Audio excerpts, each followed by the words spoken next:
Hey, this is Tom Waltz, IDW's Teenage Mutant Ninja Turtles writer, and you are listening to the Geekcast Radio Network. Hi, this is Bobby Curnow, and you are going to have a shell of a good time inside the pull bag.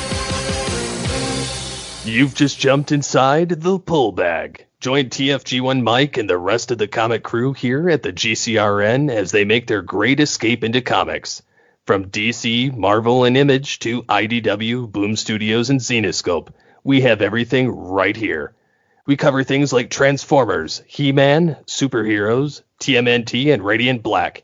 Yeah, we have all that and so much more. It's all inside the pull bag here on the Geekcast Radio Network. So, without further ado, it's time to talk about the comics we're reading right now, here inside the pull bag. Hello and welcome to the Pull Bag. This is episode 522. It is the middle of May. It's almost the end of May. I am, of course, TFG1 Mike. And today we are getting back on the TMNT train with TMNT Reborn Volume 2. Joining me, as always, for TMNT is Mr. Joe Reed. Hello, sir. Hello. 522 episodes of the Pull Bag. I know I wasn't there for all of those, but you have been. That's a lot. Like, there aren't many comics that run that long at all. No, not unless you're Detective Comics and you feel like 1,000 issues over 50 years is enough. Yeah, I was looking at sorting my comics tonight, and Daredevil, they renumbered, but there's a legacy number underneath it, and that's like on 650, 630, 640. Oh, jeez, yeah. Like, wow. Yeah, that's crazy. Yeah, 522. It is my longest running podcast that, yeah, pretty much. I mean, I've recorded and released over 3,000 episodes in 15 years of podcasting, but the Pull Bag is definitely the longest one ever at this point. And yeah, I believe, if I have this right, you were on episode 29 with your origins and comic reading back on September 4th of 2013, almost a decade ago. So you were kind of on the ground, you were kind of in there on the ground floor. You stay there long enough, you're always in on the ground floor. Well, come on now. On. I mean, when did we... And that was 2013, and then we started Turtles, and yeah, we started this in January 2014 is when we started this, I think. Do I have the TMNT Volume 1 was January of 2014. And yeah, so we've been doing Turtles comics for 9 years. I mean, the Pullback's been around for 10, but next year will be 10 years since we've been doing all this. And hey, look, IDW stuff, man, takes a long time. It does, and I'm just glad they didn't exactly make them reorder. I think you said Volume 4, and I thought you were talking about Mirage. Yeah, no. They renumbered the trades, but they didn't renumber the actual issues. Yeah, no. So for those who go by single issues, this is collecting issues 106 to 111 of the IDW series. The creatives on this story is done by Sophie Campbell. The script was also done by Ronda has writing credit. Nice. Yes, she does. That's why I had to delay the record of this, because I did not have my copies of 106 because they got mailed to Canada so Ronda can sign them. You should have put a note in there. Come on the podcast. I tell her whenever I get a chance. I know. But yeah, I think I might be able to talk her into doing a written interview, which I would not mind writing up, and we could post that here, link to it, because at least it's something. I have lots of questions for her and all the work that she's done for the series, and hey, a writing credit. Absolutely, that's awesome. So Ronda and Sophie. Ronda did parts 1 through 3 of this, and then Sophie did parts 4 through 6. The art in this trade is done by Nelson Daniel for parts 1 through 3, and Jody, I can't even, Nishima. I'm probably mispronouncing that, but she did parts 4 through 6. Colors by Ronda, letters by Sean Lee, story consultant Kevin Eastman, and Tom Waltz. Nice. Oh wow, that's a first. Oh no, it's not. Kevin Eastman. Duh. I read Tom's name and I'm like, wait, that sounds nothing like Peter Laird's name. Like wait, this is not the last Ronin. Not yet, anyway. We will get to that eventually. Yeah, because Tom did not. He gave up writing, passed it on to Sophie after issue 100. Yep. And we're recording this in May. I hear there was a giant shakeup recently at IDW. Yes, there was. And so we're losing a lot of people. Ronda's still coloring. She was very nervous because she knows people that I think got cut there. But I've said it before. And I don't want to ask or find out, or it'd be really difficult to bring up in an interview with any of the people that we've talked to before. But I think the Turtles book is keeping IDW afloat. One of the shakeup things is that Tom is no longer with the company, but he is retained as, how do you say, a consultant. Yeah. And he'll go to cons talking him up, and I'm sure he'll still have a credit in the book as writing consultant. Well, it's funny because it's not funny. None of it is funny, but it's interesting because the last one when we did Reborn Volume 1, whenever that was, earlier this year, was it earlier this year we did that? Yeah. I don't remember. Yeah. Yep. Yeah, it was in January of this year. I actually edited around like the Bobby promos that we have. Mm-hmm. I edited around where he says Chief Turtle Editor at IDW. Like, I had to edit out because Bobby sadly is no longer with IDW. So if I still want to use those promos, I have to cut that out because he's no longer there. So that was a little strange and a little weird, and it really sucks. I wish IDW would have kept them on. I wish all that, I wish nothing but the best for all of them. And I wish that, as long as, I don't know, you're right. It's one of those topics that is really difficult to talk about. And it's not my business or anybody's business to talk about it other than the people that it happened to, if they want to talk about it. And it really, like, nobody wants to talk about when they got fired from someplace. Like, it's just not. Anyway. Yes, issue 106, we start on a dark and moon-filled night.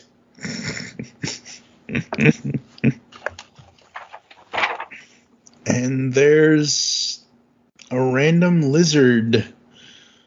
Because this is not Mondo, this is not, I don't remember which character this is, this little green dude here. I think it's just a nobody. Yeah. I think we're maybe not supposed to now, but at some point we realize that this is a kid. Yeah. A mutant. Yeah. Yeah, we will find out, but as we open this, we don't know. Mm-hmm. And there are mousers. Oh boy. That's not good. Yeah, because now I've read these issues and going back into it, I don't know what we're supposed to take from that, because the mouser's there, it sees the frog, it's looming in the shadows, but something else comes up and drags this poor little kid frog away into the shadows down into the sewer, and the mouser's just watching. Yeah. And like, wait a minute, what kind of shenanigans is Baxter up to with these little mousers? Oh, Baxter's up to a lot. Mm-hmm. Baxter essentially is now Shredder. That would be an interesting take on the Shredder, like Shredder's mayor of New York.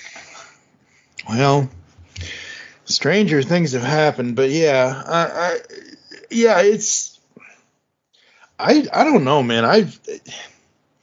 So we hit issue 100, and issue 100 was this big, huge thing, and ever since then, it just, I don't know, this book, it has the same thing it has always had. It has always had the heart, it has always had all of that, it has always had the characters, but no one really has explored who the TMNT as a franchise are without a Krang or a Shredder or something like that. And that's where this is now. You have to figure out where the book is going to go. And I think that's what we started doing in the last trade with 101 to 105. And then this one, like, I'm just like, wow, okay. Day in the life of Mikey the Ninja. Oh, it's just crazy. It's good. It's amazing. It's awesome. I love it. But it's just, I don't know. I didn't find I find myself attached to it, and I didn't find myself taken out of it. It's just different, and that's good because, you know, I mean, look how long we've been covering this book, and look how many changes it's gone through. It's at a point where it's going through yet another change. I can't. I mean, if you look at this book and you look at one of the first 12 issues with Dan Duncan and the tone and the look, they don't look like the same book. Nope. And I a lot of people, you know, complain on the internet, because that's what you do there, I guess, about these issues that Sophie's been writing and what's been going on. And I think you're right that there is a part of it that post issue 100, we don't have a Krang, we don't have a Shredder, we don't have a big villain looming over it. Everything's really kind of settled. And right around now, the pandemic started and nobody can go anywhere, and all these shipping delays hit the Turtle book, and the writing delays, and people aren't available to do editing or coloring or whatever the heck they had to do. And so the book, you know, missed a couple of months, and Sophie's having to deal with that. And IDW is having to deal with that, and these books not coming out. It feels like this area, this section, the way that it benefited from all of those delays and things is that it's allowing us a moment to breathe. I think I remember saying in one of the pre-100 issues is that we never get to see the Turtles get a day off, get time to relax. And I really love from these issues getting to see a day in the life of the Turtle, getting to see what they do when they don't have to be superheroes. Yeah, and I mean, it's one of those things where everything has changed for them because of the bomb, because of all of that happened with Hobb, with, you know, Hobb turning a section of New York City into Mutant Town and all of that. And I still love this book. I still love reading these issues. I just am saying, as I've already said, that it's not different in a bad way. It just is different, and it's a little strange because you and I normally are so used to these heroes in a half shell going up against a big bad or a big whatever. But you're right. Seeing a day in the life and seeing how they live their lives, number one, without their father. Number two, you know, they have to be parental type figures to these little mutant kids now, and all of that. And I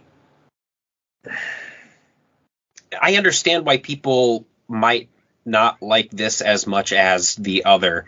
Because, you know, we're allowed to like and dislike things. Whether we're not allowed to trash people when they make something we don't like. That's not cool. But I think it is different, and it's also, I think it's different because we've covered the ground that all of the other Turtles media has covered. You know, like we are beyond adapting the old comics. We are beyond adapting the old cartoons. This is territory that none of the Turtles media has ever been able to get to. And so I think that's, maybe there's a little bit of kind of panic in that maybe they're not discussing the writers and Eastman and Waltz and everybody involved. Like, not now it's all you guys. This is all you now. Yeah. And I do think while I'm just looking at the covers, because I haven't caught up reading it, I'm behind. Of course, it's going to get action-packed again. And I think trust me. So, as of this recording, folks, I read the Volume 2, which we're discussing, And through some technical things and scheduling things and life things, we had to postpone when we were originally going to record this podcast.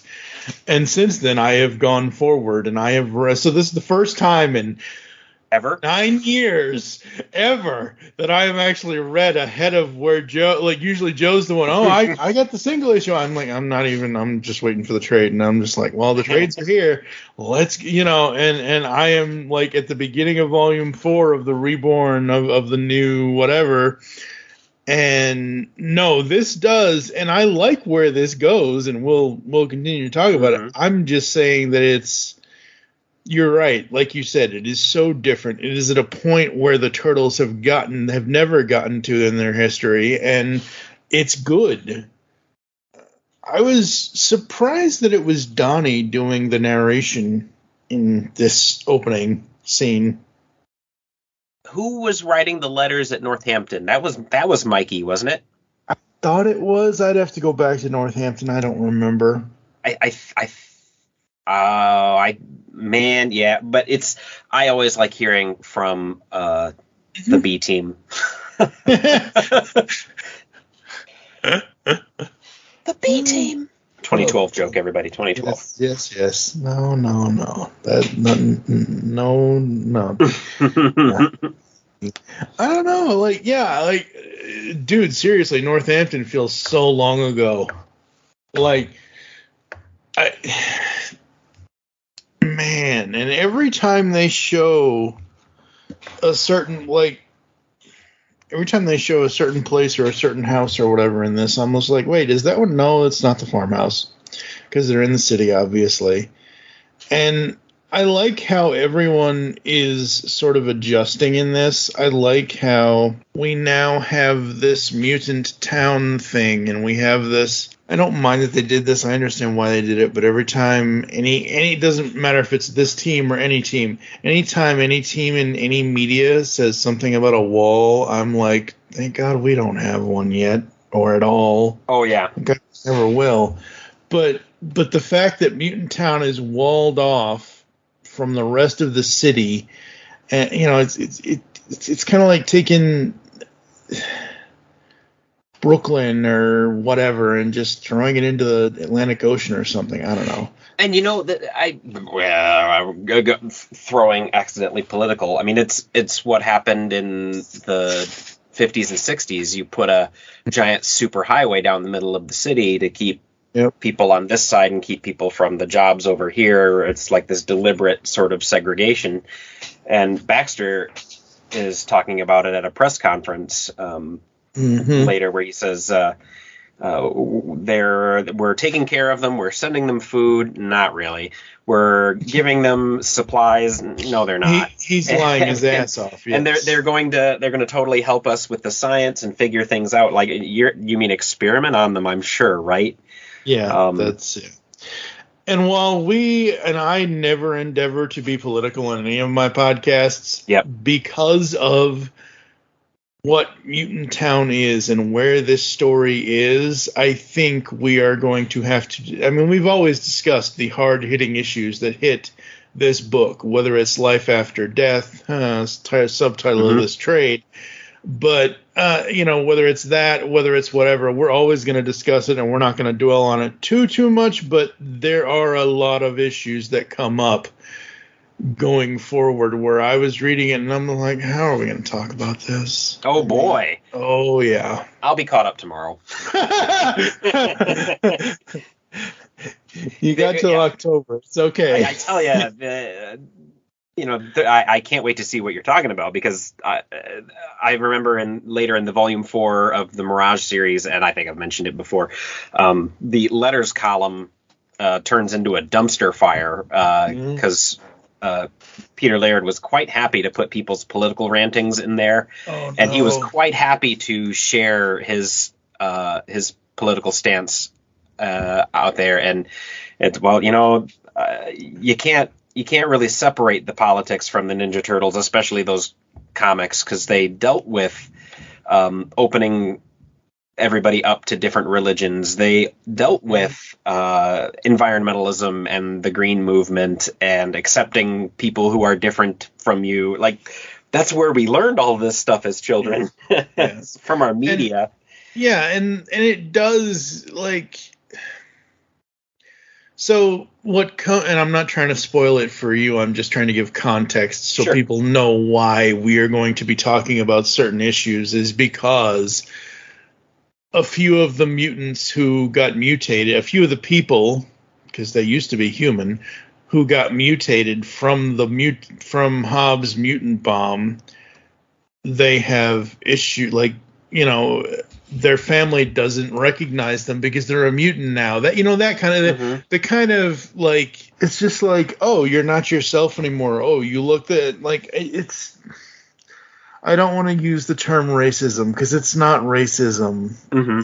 But it's like, like Editor Mike here. So the term I was looking for, that I was trying to say at this point, was prejudice or prejudicial. The prejudice against mutants in this book. That's what I was looking for. There's one character coming up later, Mona. I believe she's the salamander, or she's something. And it's her that her parents just don't want to have anything. Her family wants nothing to do with her now that she's a mutant. And cold-blooded. Yeah. So it's those kind of issues that we will try our best not to dwell on them, but we will have to talk about them because they are a part of the story. So yeah, we get little Miss Peter Cottontail coming in here saying her kid is missing, and her kid Felix, and my thought was, okay, I hope Felix is a rabbit, because if the kid we saw earlier was yours, then wow. All right. Well, it looks, based on the photo she's handing the turtles, I think Felix is a bear. Yeah, that doesn't, that's, yeah, wow. Yeah, well, right. it's a random mutation, right? Yeah, that's the other thing, is that these are humans who have been mutated. So if we go back and we keep it to being the simplest logic as possible, boy had a bowl of turtles. Bowl of turtles fell down the sewer. The turtles were most near the boy, so they're going to become humanoid. Hamato Yoshi lived in the sewers for years with his friends the rats. He's going to turn into a giant rat. He's not going to. He's going from a human to a rat. So it's you're right. Wow, right. Again, this mutant bomb thing, man, just messes with my head. But yes, okay, got it. I'm just going to pretend there was a bunch of animal DNA sprinkled in the mutagen, and it was kind of random as to which ones you breathed in or whatever. I think the original cartoon was the only one that gave those rules about being in contact with the last animal. Right. But in the comic, I think everything that got in touch with mutagen was already an animal and it became humanoid. Okay. Because, Splinter was always a rat and only a rat in old school comic. Interesting. Yes. I don't want to spend this episode daydreaming and trying to remember that, but it's okay. There's a kid who's been kidnapped, and the turtles are gonna go help find her. Yep. I don't know what it is, but I think it's just issue 106. I've said this before, and I'll say it again, and I understand. It is what it is. It's a design choice. It's a whatever choice. If Jennika did not have her bandana wrapped around her neck, I probably would not be able to tell the difference between Jennika and Raph without their masks on. Mm-hmm. Yes, she is a lighter green than he is. He is a darker green. I get it. If you look at the panel right above that with all the turtles together, yes, they all have different shades of green. But seriously, unless their colors are worn, I'm not telling the difference. Like, that's why I understand why they don't have the bandanas or they don't wear them when they're, not fighting crime or anything. But man, sometimes is it hard for me to just say, and it's just it's a problem I have. It's not a problem that the comic has. And imagine how big of a problem that was back in the day when the comic was black and white. Yes, and they all looked exactly alike. Yes, black, white, and red all over.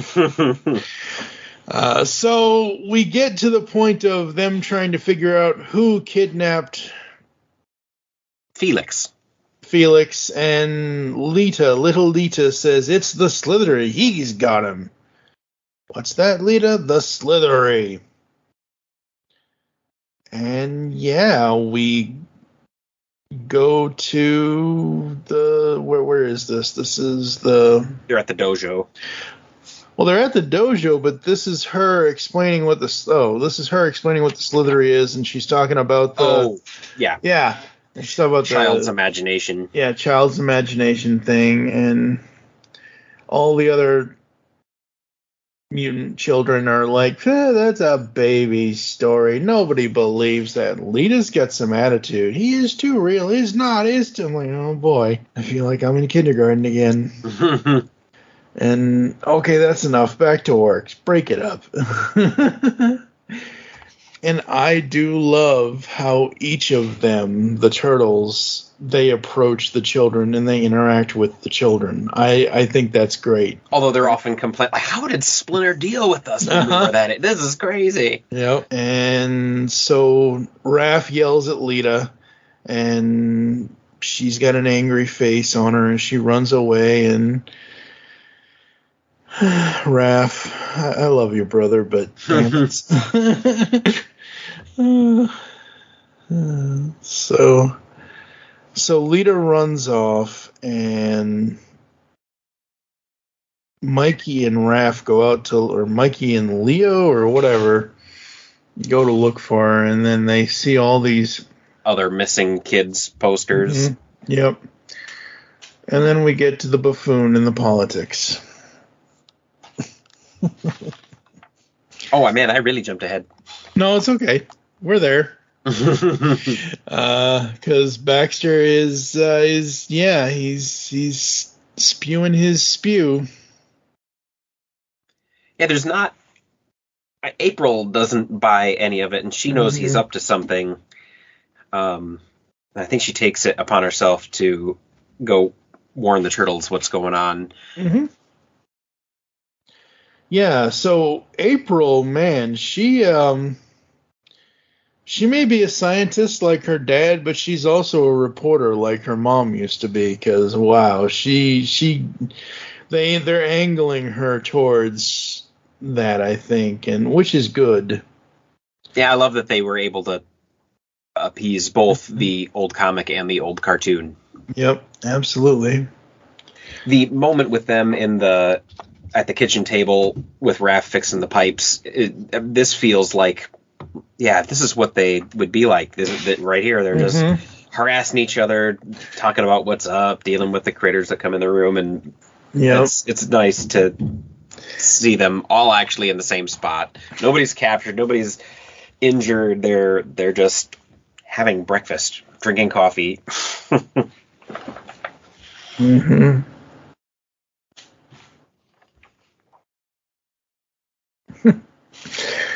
And Raph's over there being a plumber. I heard that.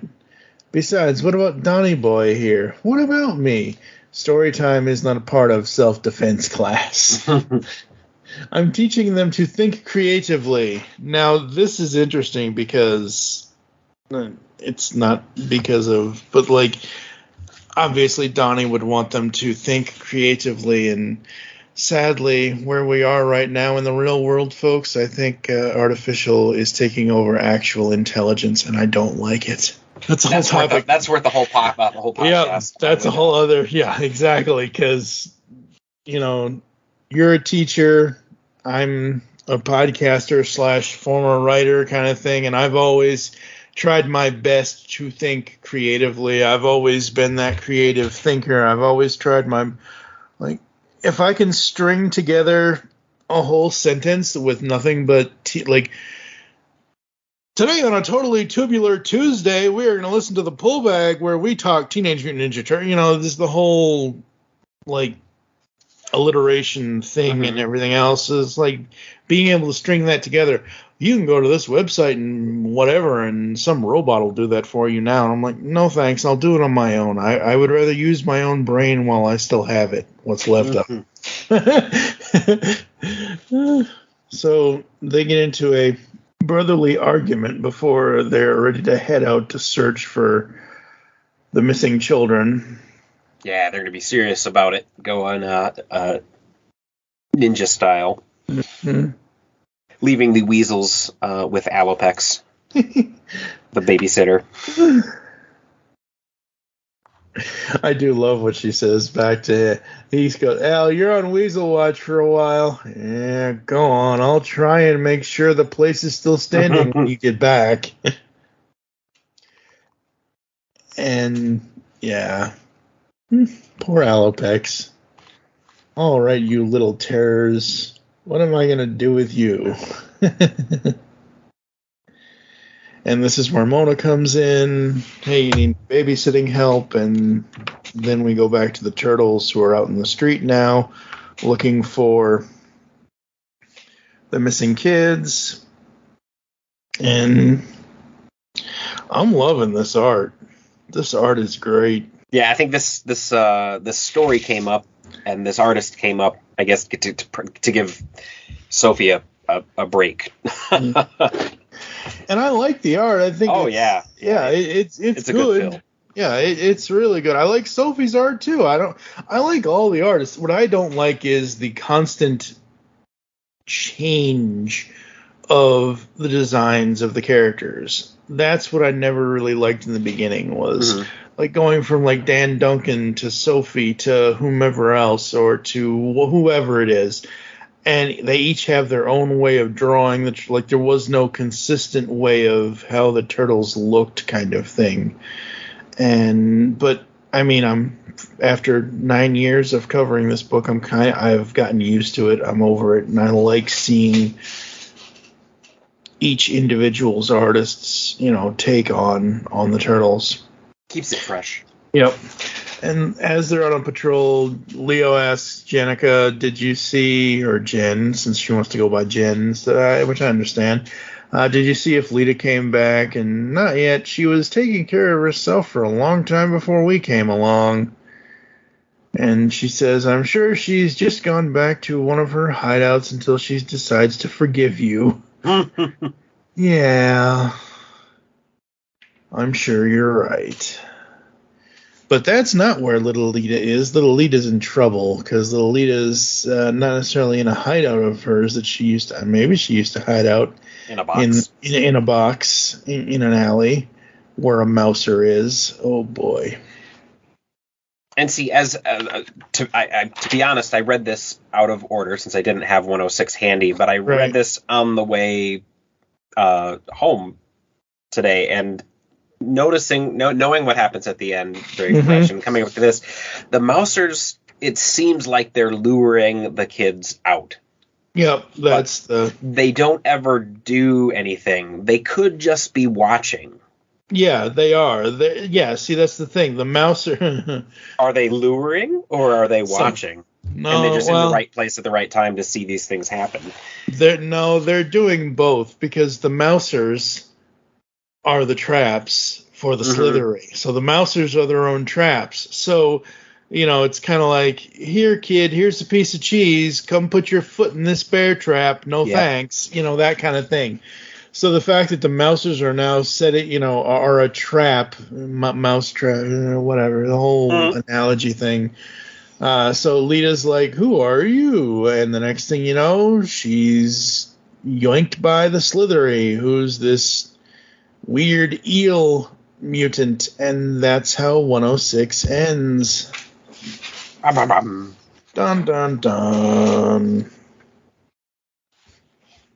In the trade here, I do love the it shows and we will talk about all the covers at the end, but for the alternate cover, I guess for this, it's one of the turtles. I don't know which one, but it's one of the turtles in all the mutant children. It's done up by Kevin Eastman, and I think it's probably Mikey or Raph, and they just have a hand, hand over face, like face palm kind of thing. Because, yeah, absolutely great. 107, we start with the Weasels. And we start with Lita didn't show up for class, and Felix and those other kids are missing too. Something's definitely not right.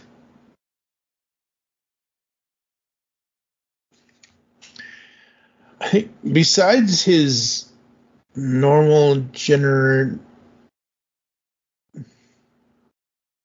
Wait, no. Now I'm confused. I really need to learn these colors better, but clues. Well, I guess we'll be detectives. I guess our cultural. That's not Leo, right? That's Mikey. That has to be. Yeah. Dark green's Mikey. Yeah, that's Mikey. I was gonna say because Mikey, don't wear a light blue shirt, please. I don't know. It is what it is. So yeah, they're going on searching more for the kids, and what? Oh, they come across the Mousers. Right. Mousers! Oh no. I love that art. I love that panel. Smashing the Mouser?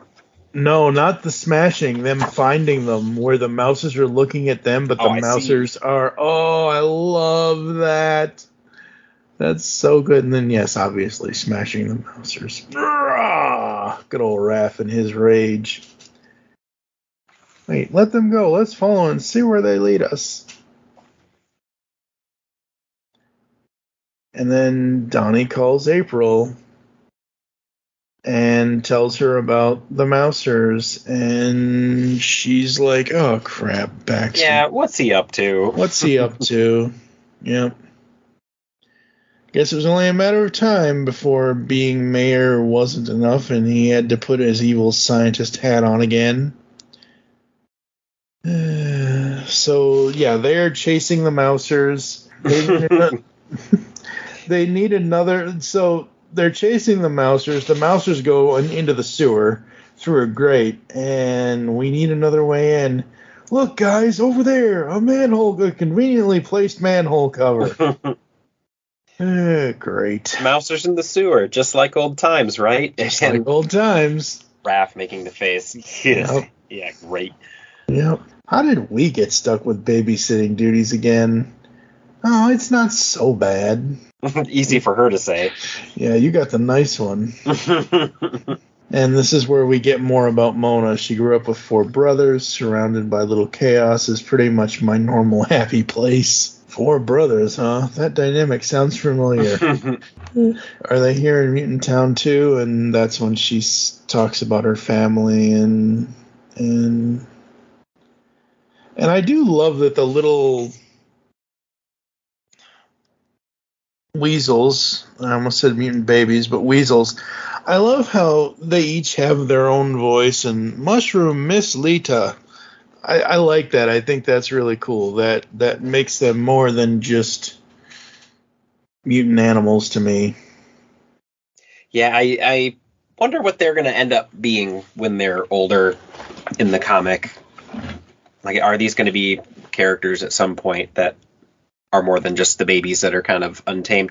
Because I had forgotten that they were mutants that old Hob was going to sell to the Foot Clan, and they rescued them. Yep.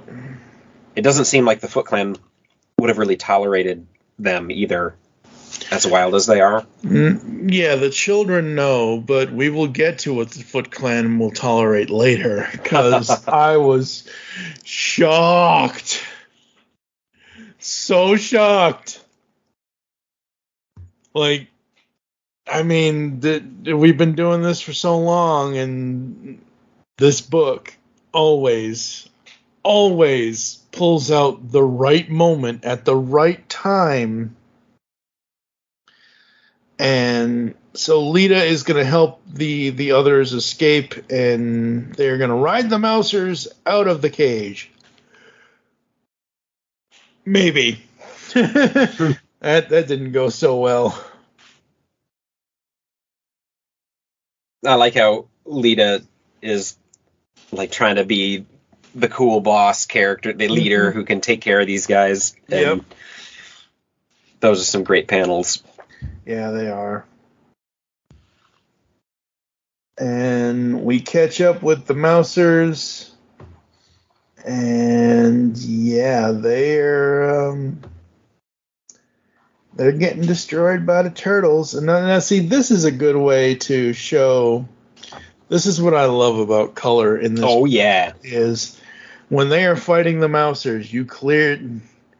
Okay, this definitely feels like old times, right? Yellow, blue for Leo, orange for Mikey, purple for you. Deja vu all over again. I know I'm feeling all warm and fuzzy. The fact that that's Raph saying he's feeling all warm and fuzzy inside. That's crazy. And then Jenica's just like, you guys are so weird. But again, it's to define them. And that page, this is a page I would love to have as a full art print. Again, there's a lot of pages in the last X number of issues and years that we've been doing this that we say this, but this is another one where this would be a great art print to have on my wall. Of course, I haven't hung up anything else yet in almost a year I've been living here, but I will eventually one of these days. Probably right before I end up moving out of here and into a retirement home in 20 years, but it is what it is. So the Slithery is real.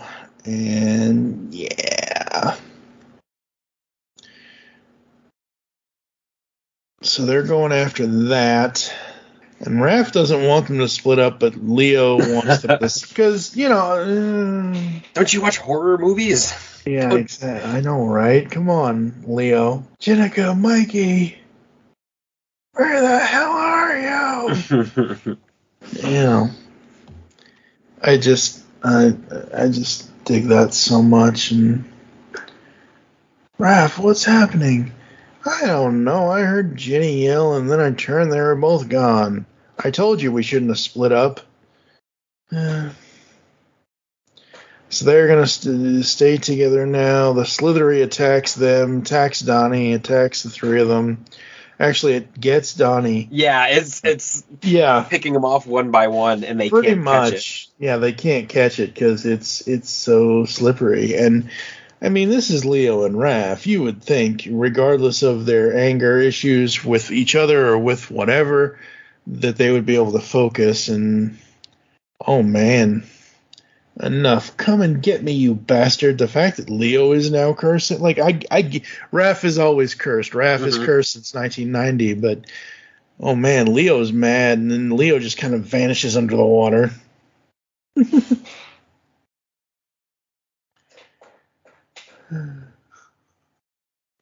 The basement isn't so we get that, and we go to the next scene, which has nothing to do with the turtles. It has to do with April and finding out where Baxter is and all that.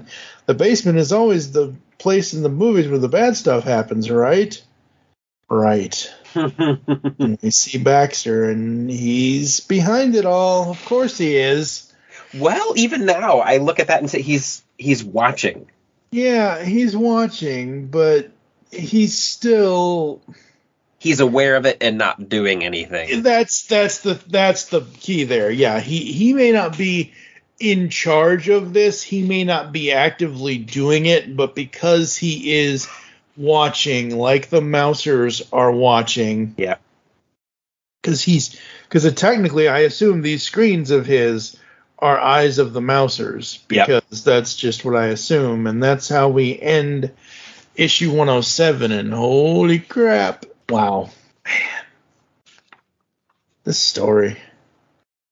It has so many moving... the stories always have so many moving parts, but this one is like... First of all, you have the turtles split up, which they shouldn't have done, obviously, because they all got picked off one by one anyway.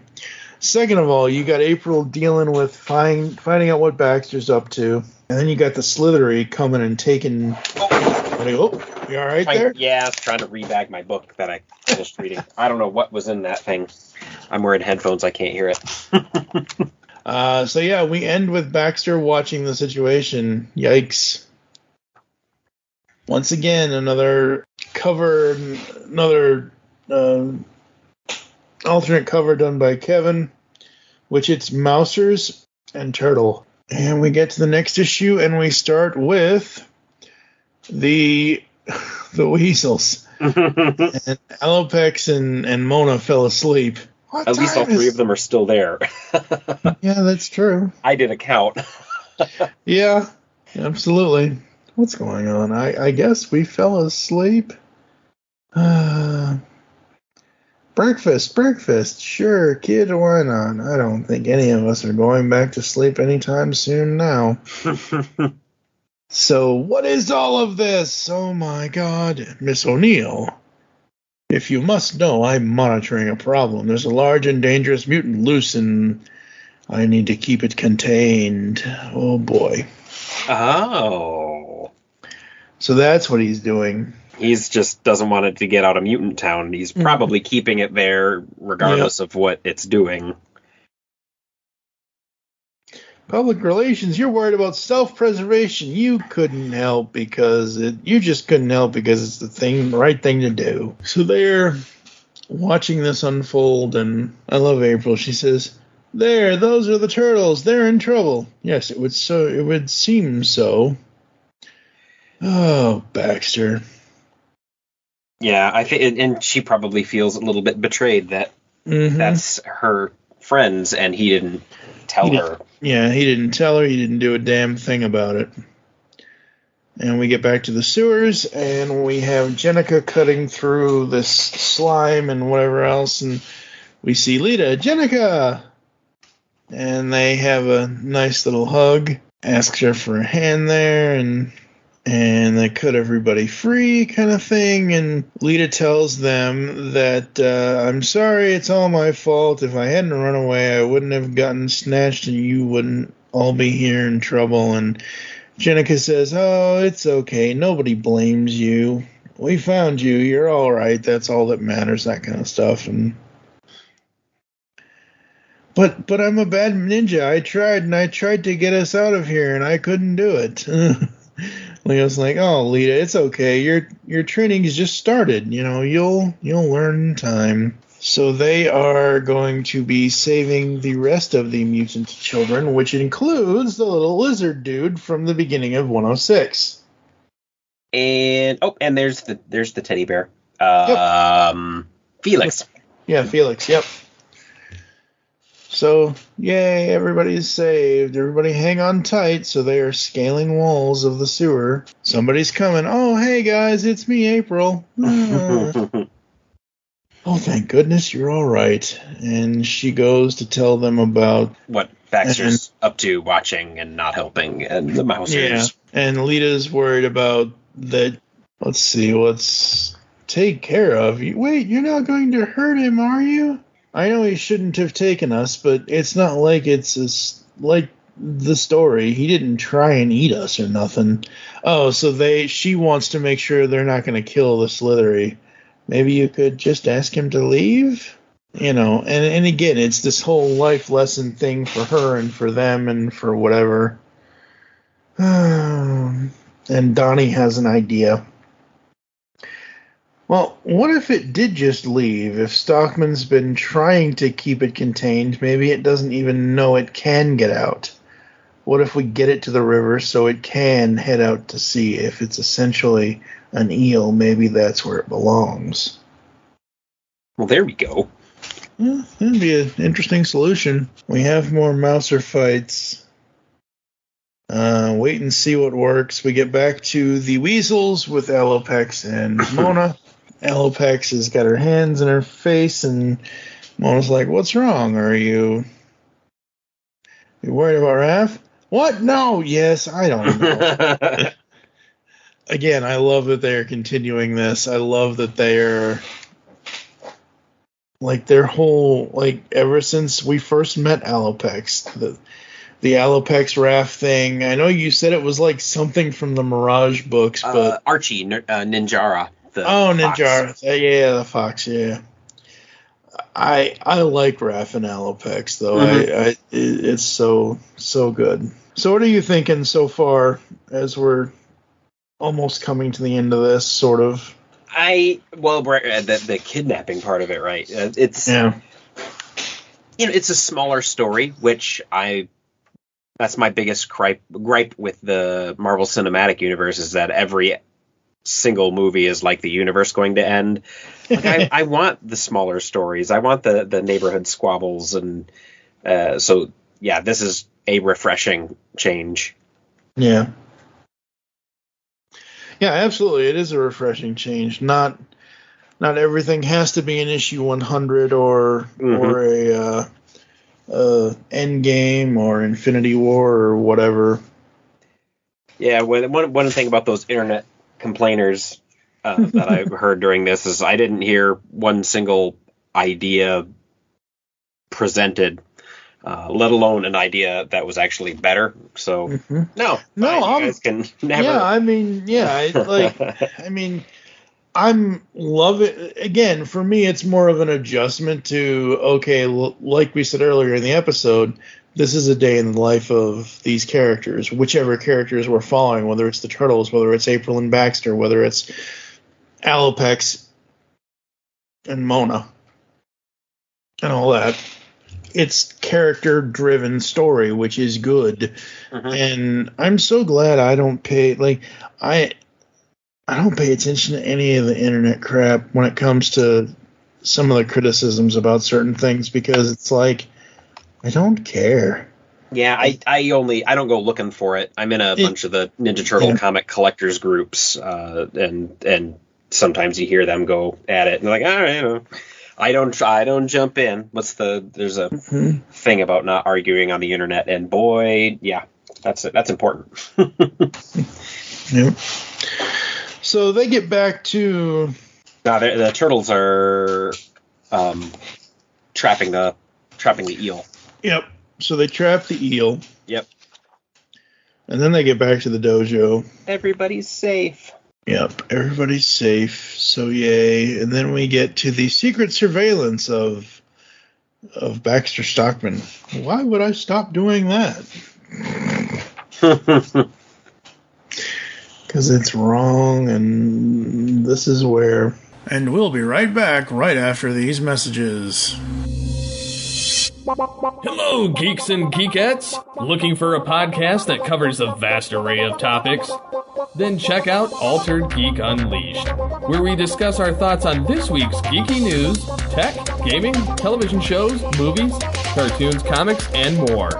So, get altered, get geeky with the Altered Geeks. Every Friday on the Geekcast Radio Network. Because the world needs another movie podcast. The Geekcast Radio Network presents for your listening pleasure the Cinema Geek. Hosted by Amanda, Kevin, Matt, and Dan. Each week we dive headfirst in the landscape of movies as we discuss movie news, play movie games, go in-depth on reviews, and even have a top 10 countdown or two. Also, don't miss our Director Retrospective series, where we review noted directors' movies film by film. Bottom line is, if you love movies and love podcasts, you need to experience the Cinema Geeks. You can find us on iTunes, Blog Talk Radio, or GeekCastRadio.com. Yo, Joe, and welcome to the Cracktastic Plastic Podcast, where a punk rock band of brothers get together to talk about one of our shared loves, toy collecting. Toy hunt by day, punk rock band by night. We'll take any excuse to get in the van. We all collect different toy lines like those real American heroes. G.I. Joe! To the toys that are more than meets the eye, Transformers. To He-Man and the Masters of the Universe. From vintage to modern and all topics in between, you can always expect some rowdy and passionate discussion because we love talking toys here on the Cracktastic Plastic Podcast.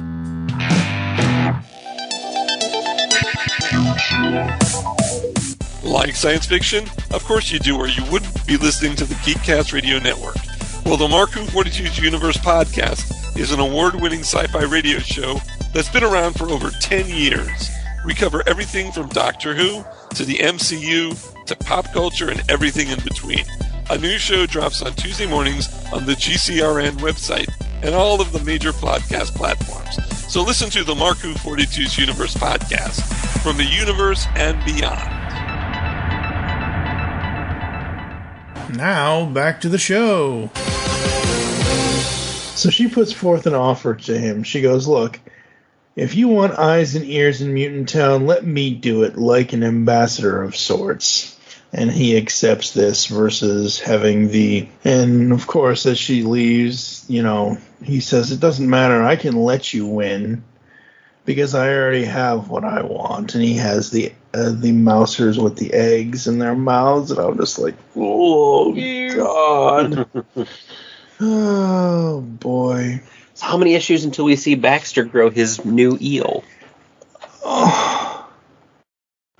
I know this is most likely not going to happen, but how many issues until we see Baxter actually get wings himself? I wondered about that. This is the longest he's ever lasted. Yeah, I don't know if he will ever get fly mutated. Because this Baxter, like you've mentioned in the past, this is more comic Baxter. This is not cartoon moronic, Baxter. Yeah, this is not moronic white guy scientist Baxter. This is other, you know, yeah. So we start off the next one with Mikey. Mikey is watching the news and. Oh, I had a letter in issue 108 before you move on all the way to number 109. 108, so yes. Make sure you go read that, everybody. It's most of the same stuff that I say here on the podcast. Why don't you just read it? Don't you have it right in front of you? Yeah, I have it right here. Let's see. So there's I start opening line. There's a lot of hate going around. There are forces in this world trying to divide us from each other, and it's exhausting. And keep in mind, this is like during the pandemic when everybody's and the hate and everything on TV.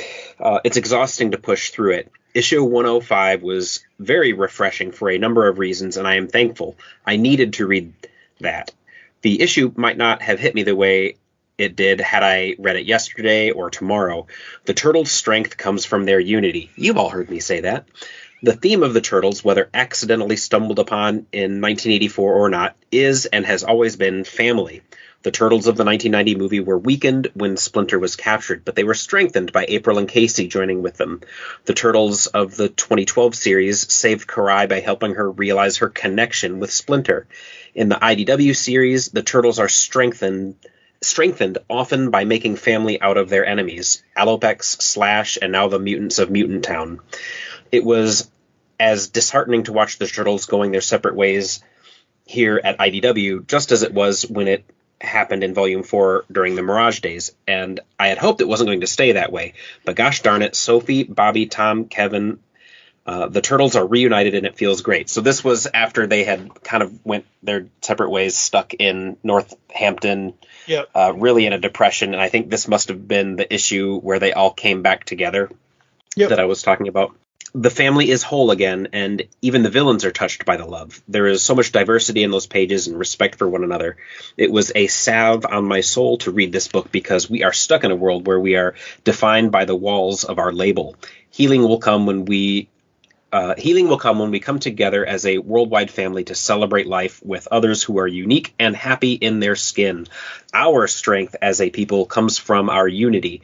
Any force that strives to divide us or separate us because of our differences is an enemy of love and family. Sophie and everyone at IDW, thanks for being a beacon of hope for me today. I love this new status quo. 30 years a fan, and you're carrying the torch splendidly. And Bobby wrote his reply, as he often does in there. But he was glad this issue resonated with me and prompted me to write that. So that was really cool. I was like, that's the, I think, second time I've had a letter in there, and I invite every one of our listeners to write your comic people like that, because they do read those things. Yep, absolutely. So we open. So that was issue 108. This is 109. I'm so confused. Wait. I'll help. It's okay. Yeah. Hey, you know what sucks about digital comics? Are you reading this digitally or in trade? Yeah.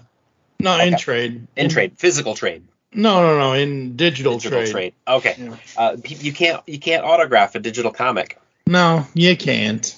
I'm sitting here looking at like 4 or 5 autographed comics on my wall, and I was going to offer to autograph your 108. Like I saw a column.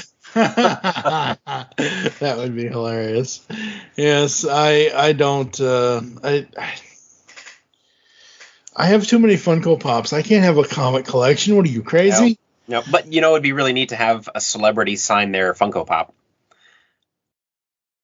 Well, I didn't get it directly, but I bought it from a friend. I actually do have a Kevin Nash autographed JSA certified Super Shredder Funko. I showed you that, didn't I? I'm sure you did. Thought I did. You probably didn't see it.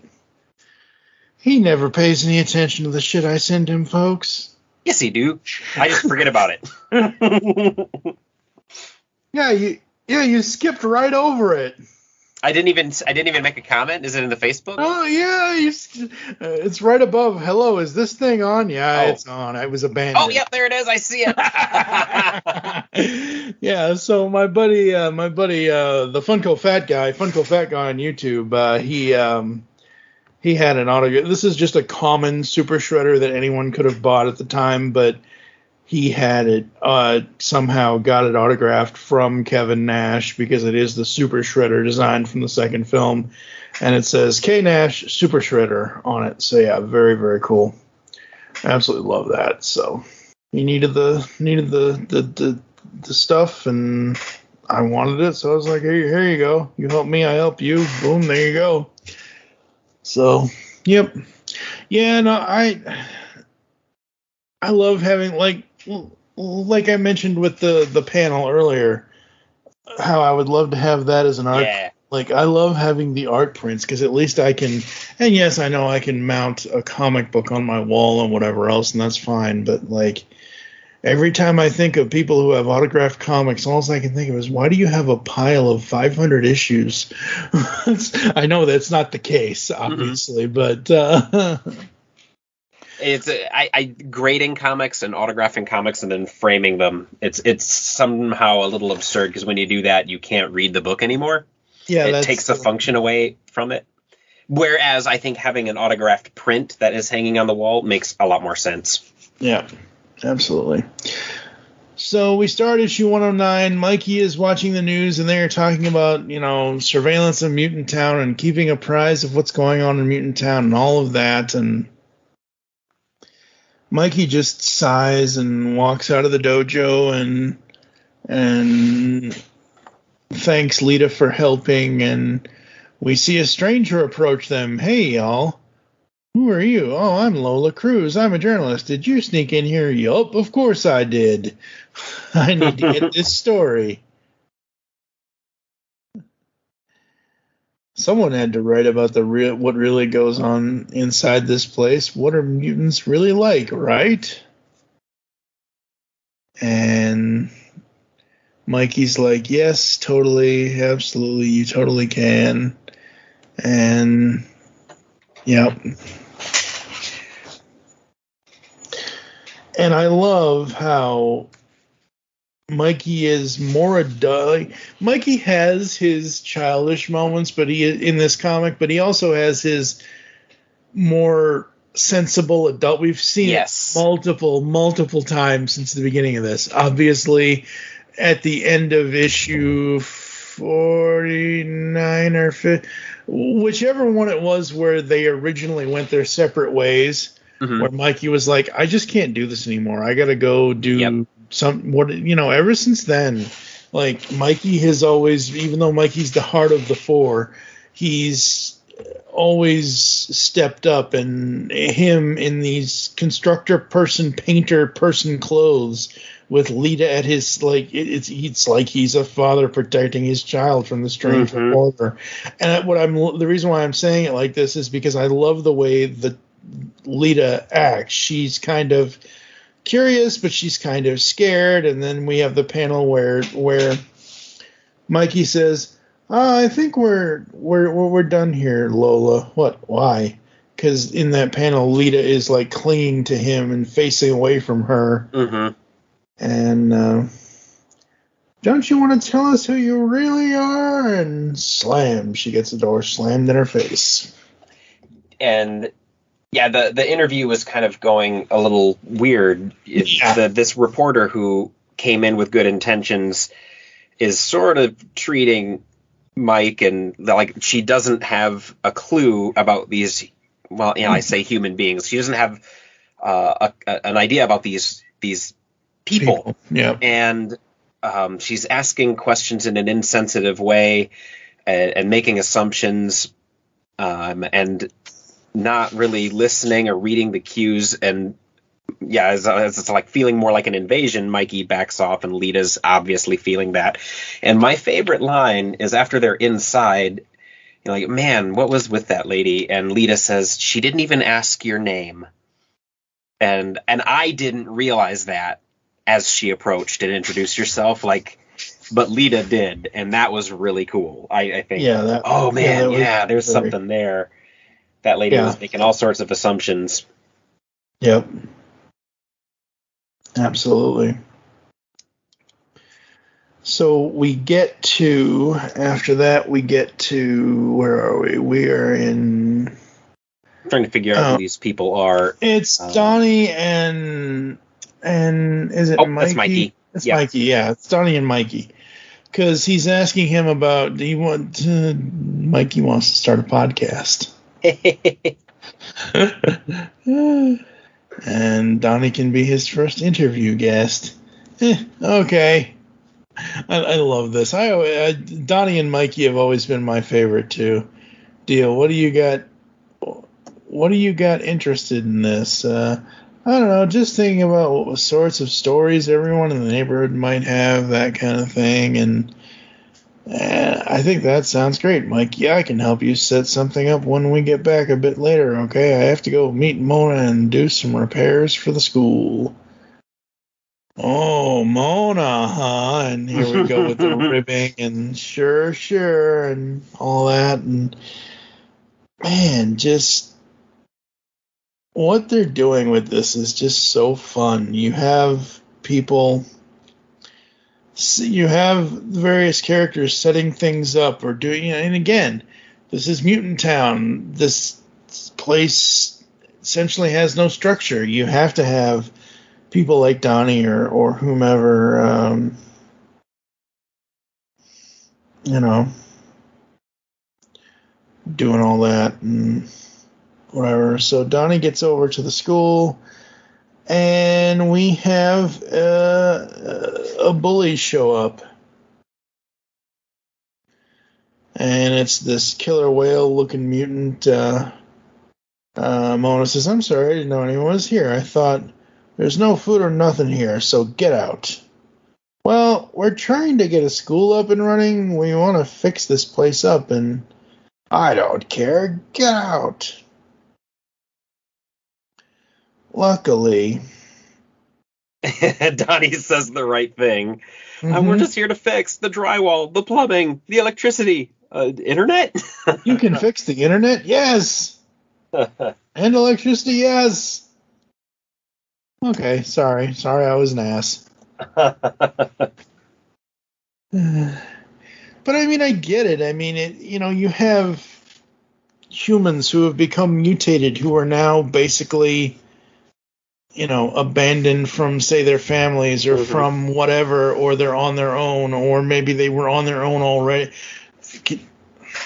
I could not imagine anybody how much worse a situation, and I've been in the situation a couple of times in my life, but can you imagine being homeless and then being mutated and all that entails, and just, oh man, it just, again, navigate.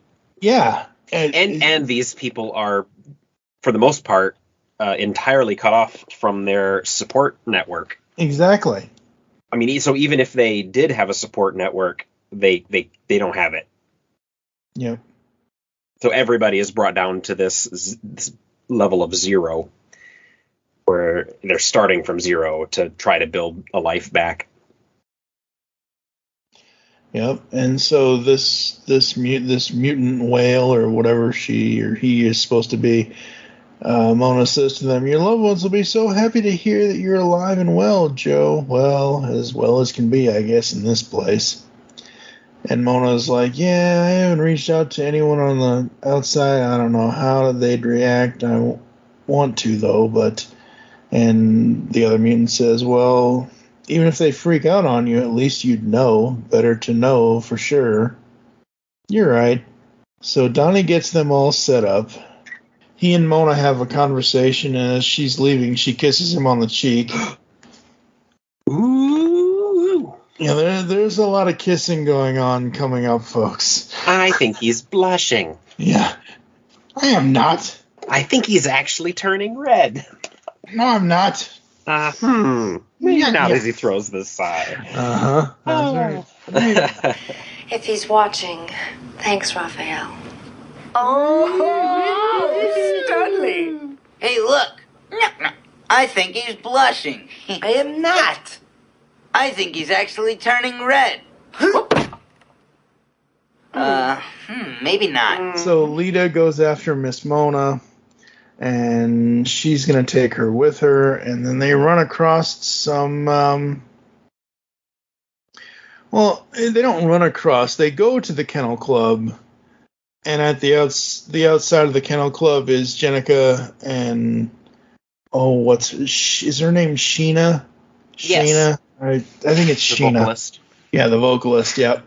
So it's them, and she wants her to follow her dreams, and they're talking about setting up the band, and we see this really red-hooded, dark, mysterious porcupine mutant, and he's just kind of paying a little bit too much attention to their conversation as Mona and Lita walk up, and he wants to approach Jenica, and she just, loses it because she's not sure, he's a porcupine. Wasn't he a bad guy in an earlier issue? Wasn't he one of the thugs? I thought he was, yes. Yeah, because there was somebody picking quills out of their face. Yeah, but she jumps the gun a little bit here, and because she doesn't even let him finish. What are you guys talking about? A band? Maybe. Well, she doesn't even let him finish his sentence and just ups and kicks him. And, "You ugly jerk, I wasn't going to fight you." This is him talking to her. "I was just..." And they get into a whole fight again. And she beats him up, basically. And then she realizes, oh crap, these are the old ways. This is what I used to be. And she goes, I just thought, what is your problem? I said I wasn't going to fight you. Sorry, I'm not even an evil henchman anymore. Yeah, right. Okay, yep. He was. He isn't anymore. It's not my fault I'm covered in quills. Yeah, Jenica was ready to kill that dude. She was about to kill him if she hadn't stopped. Yep.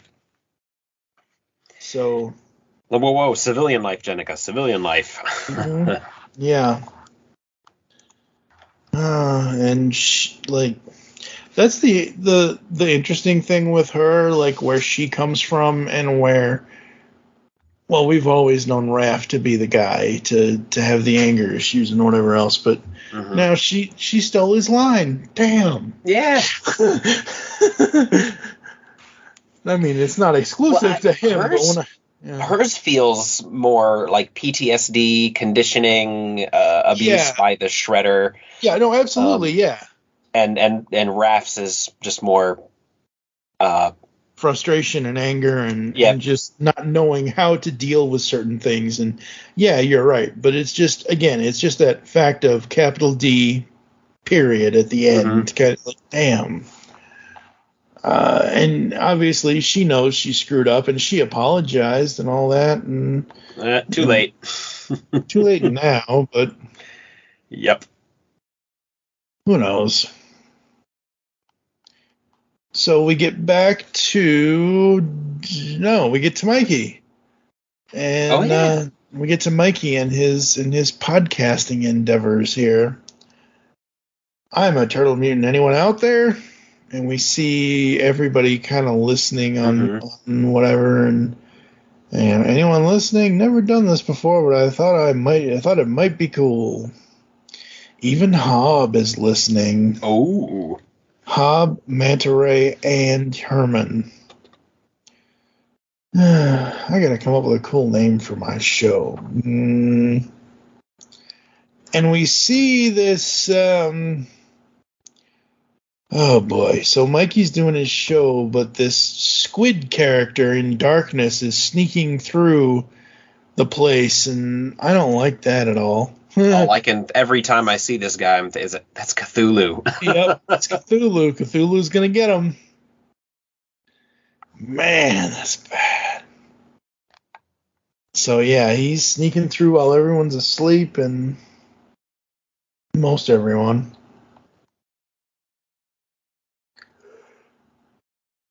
Who is this reading here? Is this Leo? Yep, Leo, because he's got the scar on the eye. Yep, that's Leo.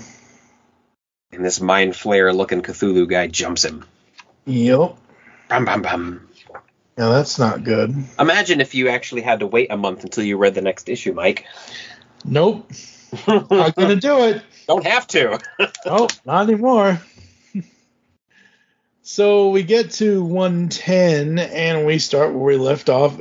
And that's the interesting thing, though. Even though it's a month between the issues, you have the ending of 109 where the Cthulhu-looking character basically attacks Leo, and then in the very next issue, you have basically starting there, where he's jumping up in the previous one at the end, and now he's landing and capturing him, and they're fighting, and yeah. Yeah, because, damn it. Man, everybody's cursing these days. I don't have a problem with it. I curse all the time, most of the time, but it's so weird seeing all this. So Leo gets attacked, and then we go to Raph and Alopex. The little lovebirds, or Night on the Town, or whatever they're doing.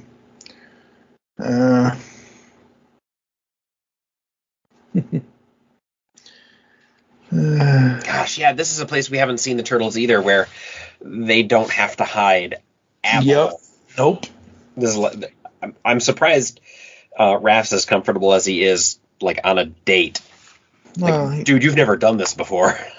Yeah, but, I mean, they've never actually been on an actual date before, but like I've said so far in this episode of the podcast, that they've been will they or won't theying for a long time, and they've had their individual moments, and now they actually, and I love how she's basically not necessarily the angry one, but the more hungry one, where, you over there taking all the dainty bites like your friends. So wait, I just like to enjoy it. I ain't dainty.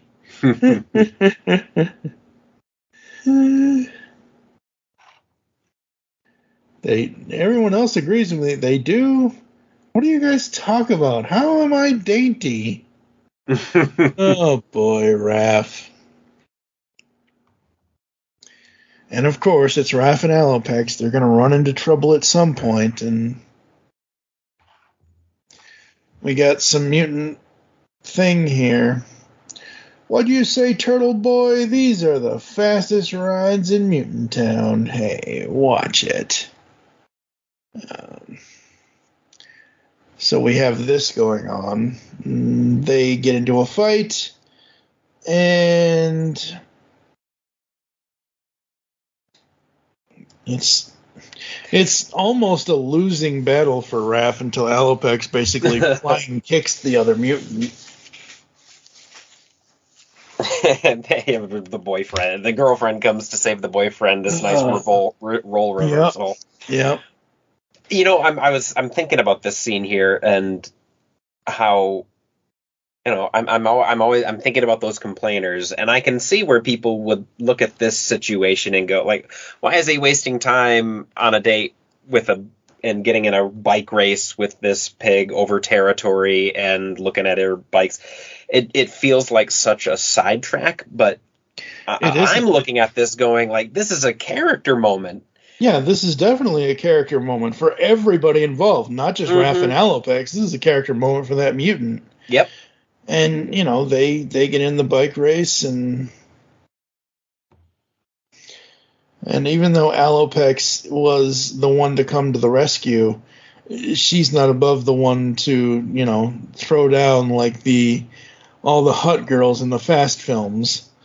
Because that's all I can think of is, okay, guys, get ready. And she's standing there. I'm like, oh, boy, here we go. So they go on the race, and we have a race through the streets here. Raph wins, I think. Yeah. Well, what happens is the pig, it's a warthog, I think, of some sort, on the Harley hog. I get it now. Okay. Wipes out, biffs it, cracks his or her head on this pipe, and instead of just winning, Raph turns around to help her back. Raph turns around to help. Yeah, like, way to go, Raph. And because of that, they earn some street cred, and you're okay with the Roadhogs now. We got you. And as they limp off. Yep, absolutely. Yeah. I guess you can keep that bike. You did good on it. Wait. He gets a bike? Yeah. Well, we're setting up the Night Watcher. Oh, that's what he was. I kept calling him the Street Avenger in my head when I was thinking about him on the bike, but you're right. It is the Night Watcher. That's right. But yeah, so very, very cool. There's a really good comic, and I can't remember who published it. I think it was Mirage. That it was a prequel to the movie set in that universe, and the Night Watcher garb and the costume and the vehicle and the tools was a human character who had aged out of the superhero gig, and he met Raph, or Raph saved him, helped him out, and he kind of passed the baton of the Night Watcher to Raph, and then that's where he got all of that kit. It was a really good issue. Nice. That nobody ever read because it was in and out and gone. And great movie, though, guys. Check that movie out. Find the comics. Yeah, absolutely. But yeah, Raph's got a bike now. Raph's got a bike now, and Alopex is like, this is exactly how I hope things would go. Well, let's see what other trouble we can find. And I find this strange. Now, so he says, let's see what other trouble we can find. Now, they're on the bike. The very next panel, is that them driving away on the left, and Leo is there on the top of the same building on the roof running, like, they're driving north, Leo is running south. Yeah. Like, wow. What a close call. And Leo is being followed by the Weasels, and I don't think he realizes they're there. Oh no, the Weasels. In fact, I know he knows, but we know that happens later. Yeah, but happens later. But yeah, no, man. The Weasels, they're the best ninjas in this book. You never know when the Weasels are gonna pop up. Seriously, like they everywhere, man. They're into everything. And this section is really neat for me too, because Leo goes full ninja mode. He stealths in shadows, gets a costume on, covers his face, just walks in like he owns the place, waving at people. Hey, how you doing? Checking in. Yeah. Walks right into the building, hears something, sees Herman and Man Ray teaching a class on mutant self-defense 101 in Hobbs' headquarters, we realize. Yes. Switches disguises, pretends to be a new mutant, Yeah. I mean, it's just like, it's perfect. It's like, this is what a ninja does. Yeah. Leo, the multiple costume wear and the the weasel, so sneaky ninja.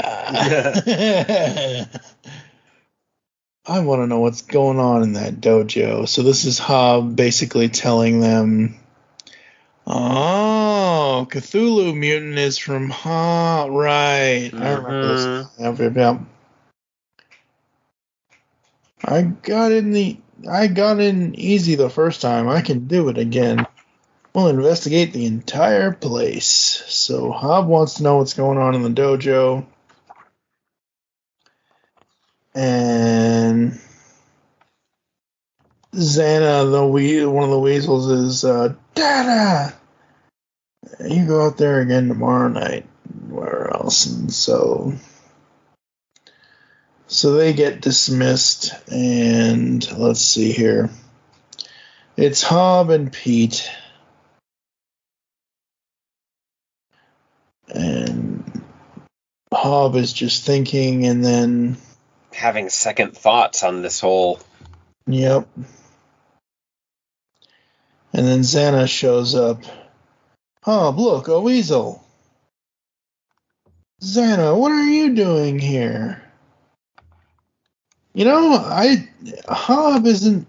I mean, Hob's bad, but he's not, like, that bad. I mean, I don't know. He cared for this little weasel before he was about to sell her like property to the Foot Clan. It's a little weird. It's a little weird, but he does care in a weird way. Yeah, he's always cared in a weird way about certain things, and I think from the time we first met him, when we found out his origin and how he became what he is and who he is, he's changed. A lot since then, like, especially after the bomb went off, especially after the bomb got set off and all that. And I never would have suspected him to become a leader of anything back in those early issues, but now leading the Mutanimals is kind of neat. Yep. And we get back outside to the weasels and Leo. Sorry, Mr. Leo, we wanted to be ninjas with you. Ninjas. And Xana's like, I mess up. No, you did really well, Xana. You all did a great job. You're getting to be really fine ninja. I'm very proud of you guys. And that's how pretty much the issue ends with them. That's right, and we'll be ready for them. Like, we know the information now, we'll be ready for anything. And on my issue here, the last 3 or 4 pages of this book is a preview for The Last Ronin. Nice. That's the first time that I have seen that. Yep. Yeah, we will get to that at some point, folks. Most likely somewhere between... Probably 2027? No, it's probably somewhere, because I know that Reborn Volume 5 and 6 are either out or coming out. So probably sometime... We might do it for Christmas this year, because I know, like I said, Reborn Volumes 3 and 4 are coming in for us on the show. I've got those set for October, so maybe we can do it for like Thanksgiving or Christmas or something for Last Ronin, because it's completely separate from this. It's its own thing, it's its own story, and the 2027 joke was not a joke on how long it takes us to get these out, dear listeners. It was a joke that IDW right now has gobs of crossovers hitting us and side issues like the Armageddon game. I need to investigate the reading order for that and how it intertwines with the ongoing series. So there's a lot of books out, because I think IDW realized Ninja Turtles is keeping them afloat. Yep. So the Armageddon game, does that tie into this? Yes, because the regular books have an Armageddon game logo in the bottom right. Okay. But I don't know if it ties in like Universe did, where you didn't have to read it, but if you did, you got the whole story. Okay. But it's another big event. Yeah. And I'll figure that out. If I have to write an email to IDW to find out the reading order, I will. But my God, Yeah. I shouldn't have to. I'm hoping the book will tell me. Yeah, that would be cool. So we are 111. Yeah. What is this really? Yeah, this is the last issue. Wow. How is this the last issue? Holy crap. Yeah, we kind of got 2 arcs in this because we got the Ronda's connecting arc, the 3-issue arc with the eel, and now we have this one with the mutants. Sophie's back on script for these last 3. Absolutely. So we start out with Miss Sally Pride, and she's walking down the street, and there's no way I'm letting Hobbs spies waltz on in here. And this is, we get to the turtles. No, we let them waltz in. Then we can put our countermeasures and tactics to use. It'll send a more powerful message to Hub not to intrude in our home. I guess so, Raph says. Now, what do we think of, and again, I'm sorry, folks, this is just me, and this is my own quirks here. So Jenica's yellow, Donnie is purple, Leo is blue, Mikey is orange, Raph is red, like they've always been. Mm-hmm. Alopex is green? Which is interesting. Well, I guess she can be green because she's white, and the green would actually stand out. Yeah, but I thought it would be more like a paler blue to match her eyes. Like, I just thought she'd wear her eyes, but pale blue can't happen because of that other turtle coming. Oh, right. And they can't use pink because Lita's pink. Lita's pink, right. I forgot about the other turtle coming. I didn't forget, but I'd forgot. Well, it's going to be interesting when we get to that. I think that was an issue. I read that issue when that came out because I knew the internet was going to explode, and I needed to know why. So I was missing a bunch of context on it, but it feels like IDW did it again. They made this horrible thing from the past, from the deep dark history, not suck. And so, good.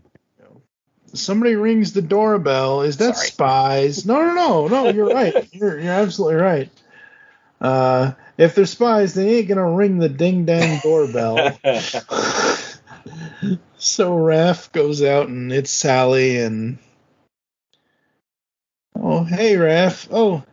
Hey Sally. And she basically some mutantable spies are going to be here any second. Oh damn! Can I help? Let me at them. So she's ready to help and all that. So he kind of pushes her away though.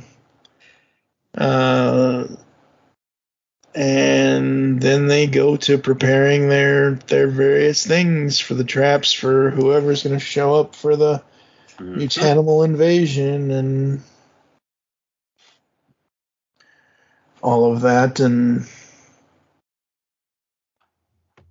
it's the same too. Where is everyone?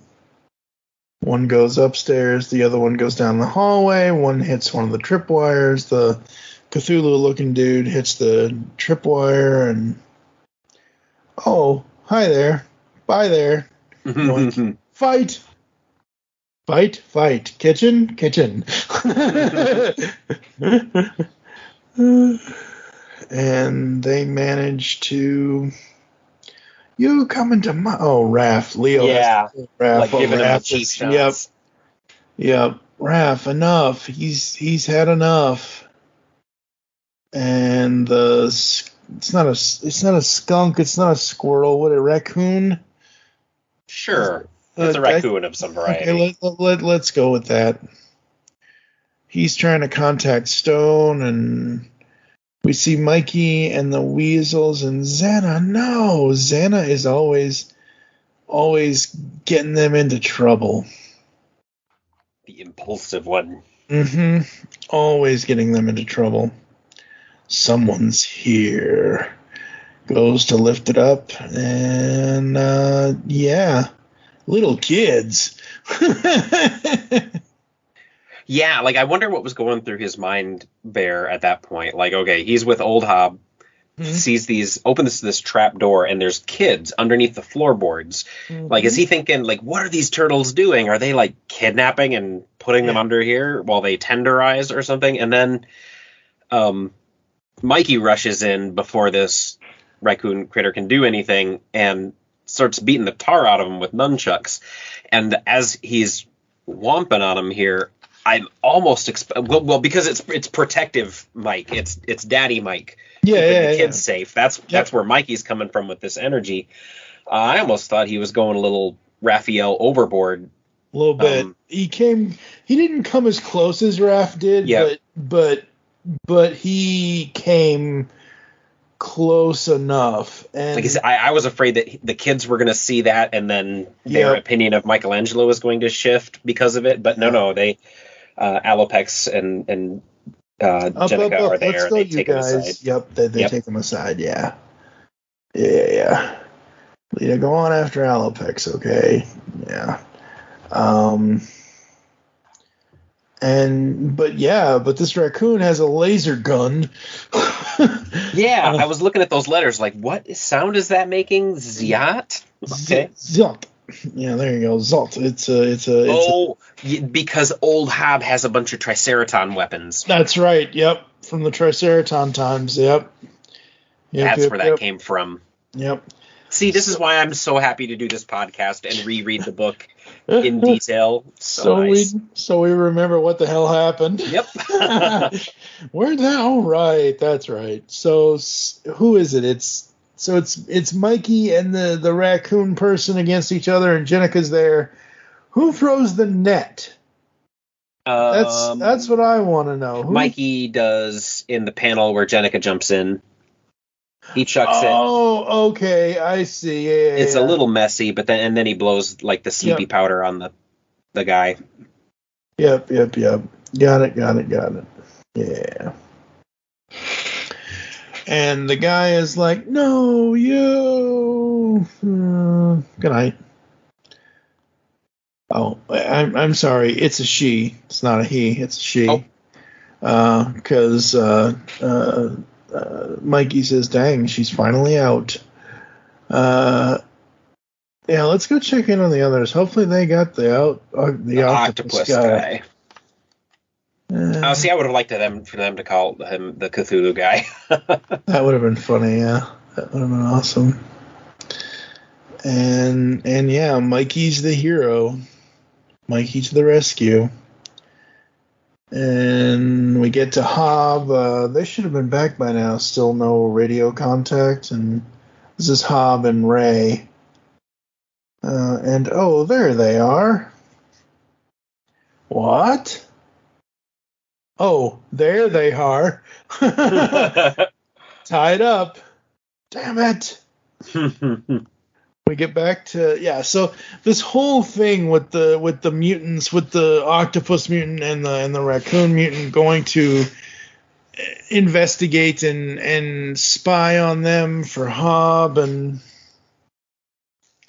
as we're going back through this, because I read this and I've forgotten where this happens, but like I'm just watching Manta Ray because something with him doesn't really it feels like he and Hob are going down a different path a little bit, even though he's still in line with it. But one of the henchmen mentions that as Leo was sneaking through, that they didn't like where Man Ray was going, and like, okay, what does that mean? Which direction is he going?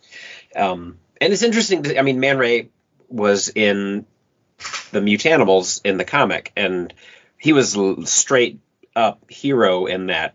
Definitely good guy, saving the world from pollution with the rest of the mutanimals.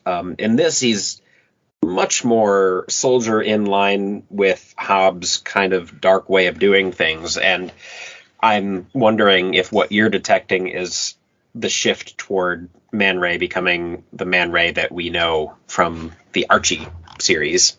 Yeah. Yeah. So we get to Mona, and Mona's like, it's going to be fine, it's going to be fine, and she calls her mom, and they talk to each other, and yeah, this doesn't go well. Like, I know, I'm sorry, I haven't been able to call outside, and hey, Mom, could we make this a video call? And yeah, that, oh my God, Mona! I'm a mutant salamander of some kind, so, click. Click. There's... Really? Yeah. I have so many questions about this scene. Yeah, me too. Yeah, you hung up on me. Like, you hung up. And, like, what's her home life like? What, like, are her parents those stereotypical judgmental parents of...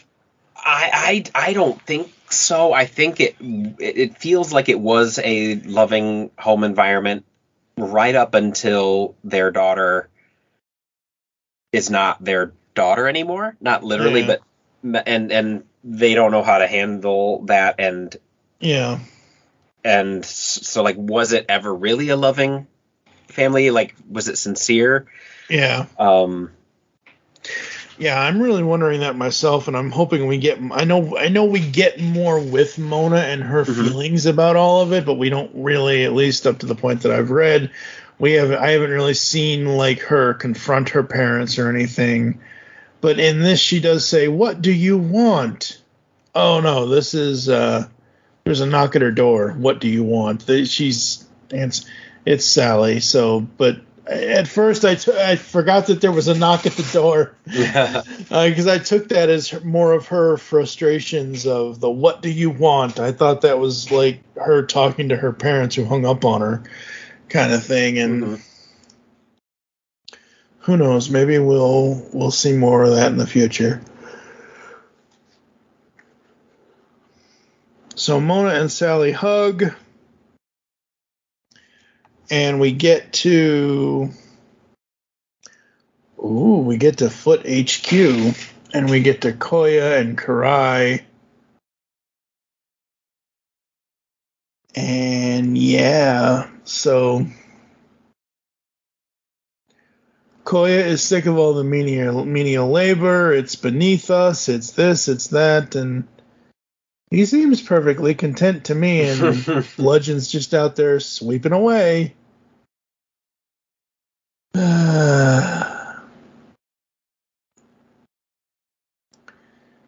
So, yeah, Koya's not happy. Koya needs to take it up with the Union. Yeah, pretty much. So, Hob and Karai,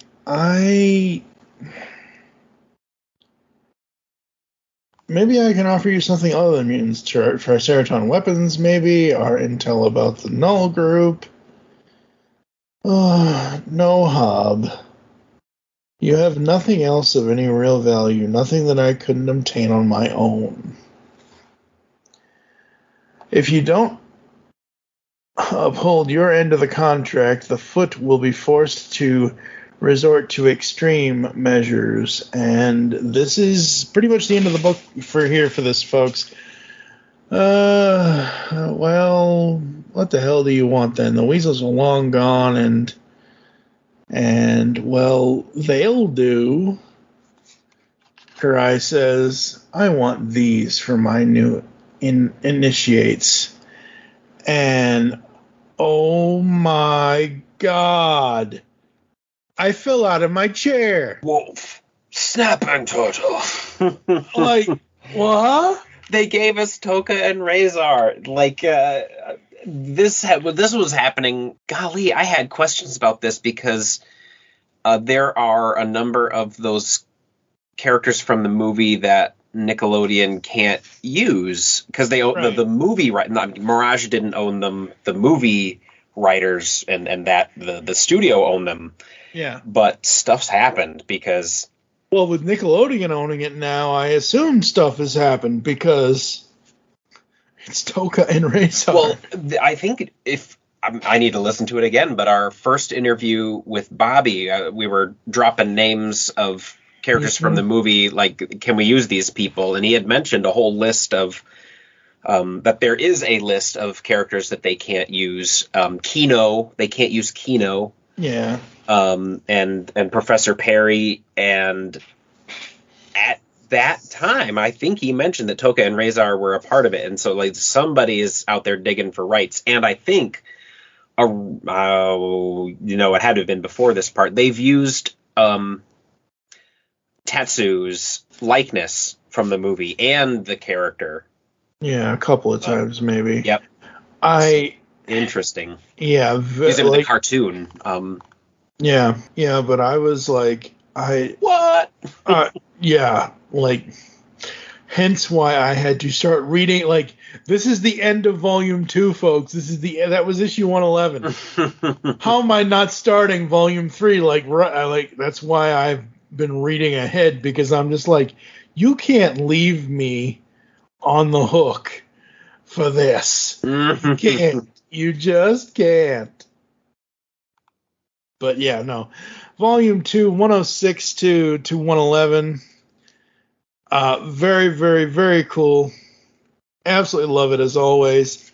Sophie's writing is great because it's not only emotional, it's always impactful and emotional.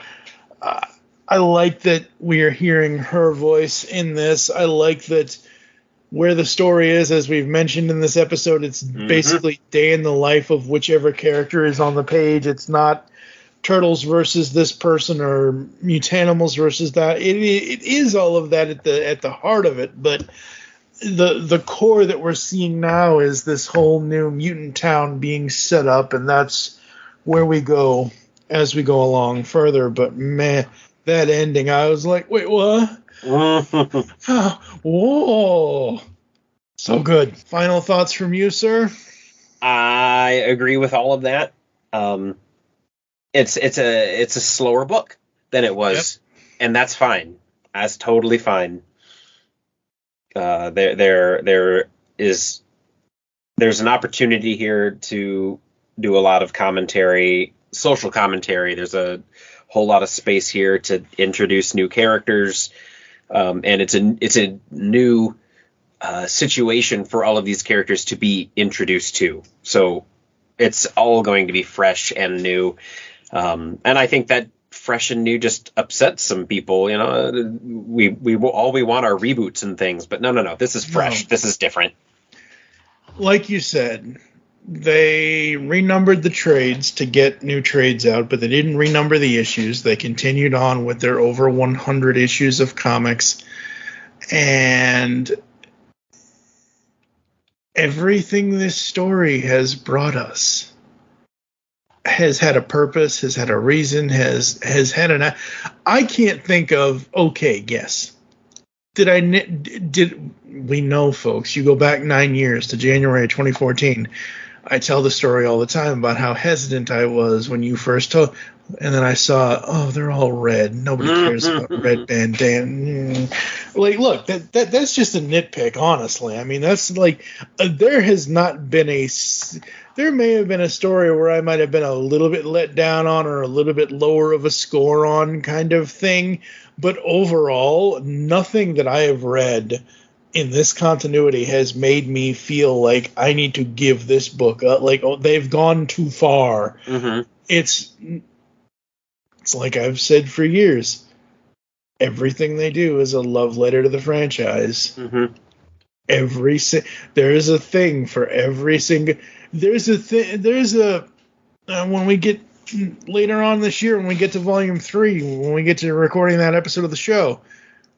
When I was reading, I'm just going to spoil it now. When I was reading that, and Jenny is talking about setting up the band and whatever else, and they're looking for people to do the musician stuff, I'm just like, they pulled a line from a song that I never thought would be in this comic. I'm like, oh my God, they did it. Whoa! Like, that's what this comic is. This comic is nothing but pure joy. Mm-hmm. Yes, we can analyze it. Yes, we can criticize it. But in the end, we still love it. We wouldn't be doing this for freaking almost a decade. Yep. We wouldn't still be covering this if we didn't like it. Yep, I've given up on a number of books in the 10 years we've been doing this podcast. In fact, I think the only book that I'm pulling right now are all of the Turtle books. I really want to add something else to the rotation. And I know there's a ton of indie books that I'm missing. But no, Turtles has been consistently interesting. Especially now that it's more fresh with new voices.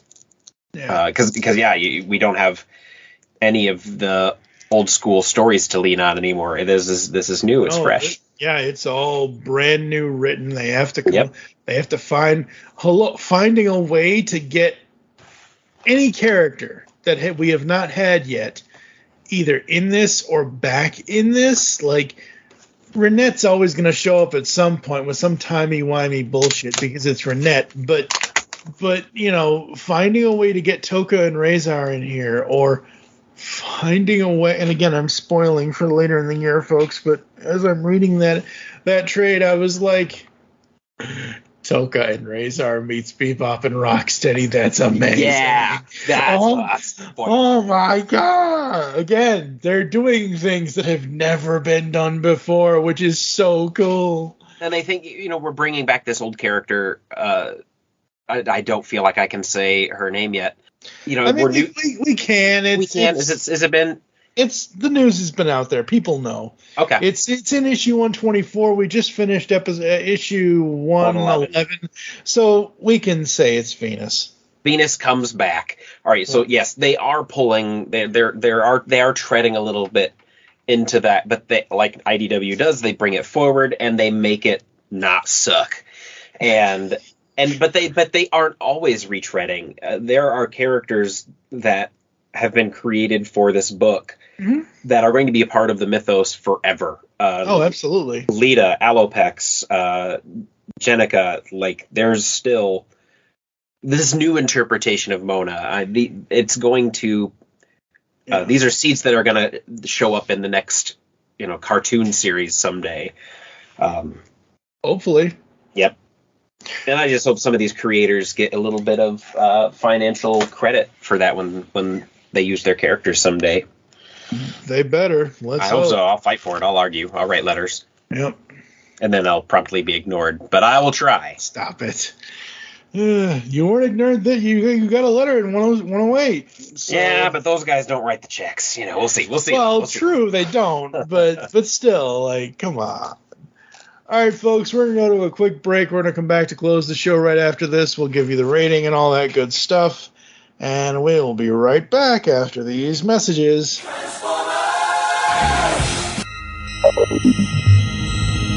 You are receiving a transmission from the Rod Pod. Upload pending. Stand by for soundtrack transfer. I am Maggie. And I am John. And we are trapped, hurtling through space in a ship shaped like Rodimus's head. The ship, for reasons we haven't been able to determine, contains the entire run of the IDW Transformers Phase 2 comic, which chronicle the events following the end of the war between the Autobots and Decepticons. So we figure we may as well read them all in order and report our findings to you. Stand by. Stand by. Upload complete. Now.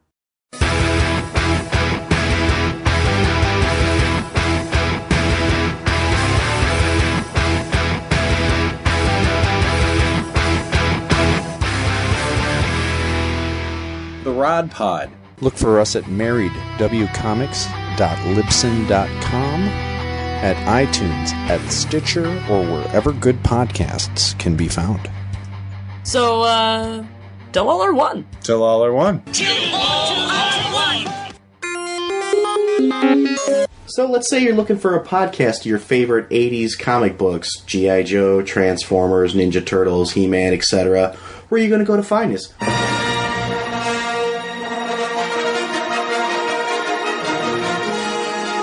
Welcome to Star Joe's Podcast. I'm your host, Ryan. And I'm Chuck. That's right, everybody. We're the Star Joes. We host a podcast called Star Joe's Podcast, where we talk about your favorite comic books, your favorite toys of all the 80s properties. Star Wars, G.I. Joe, Transformers, Mask, Thundercats, Voltron, you name it, we cover it. If it's in the 80s, we'll cover it at some point.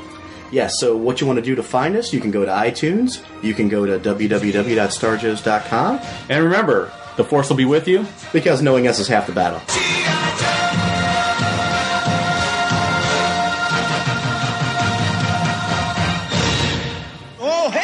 I got something! Since 2009, we have been the premier cartoon podcast here at the Geekcast Radio Network. We are Tooncast, from taking you beyond the cartoons we grew up with to seasonal saucy toon talk, and now we get the origins of toonsters everywhere as we ask guests 30 questions about their cartoon watching experiences, plus so much more. Tooncast is back. Join me, TFG and Mike, and the rest of the GCRN crew as we give you all the toon talk you will ever need, only on the GCRN and wherever you consume your podcasts. We are beyond good, beyond evil, beyond your wildest imagination. We are all tunes all the time here on Tooncast. Yeah.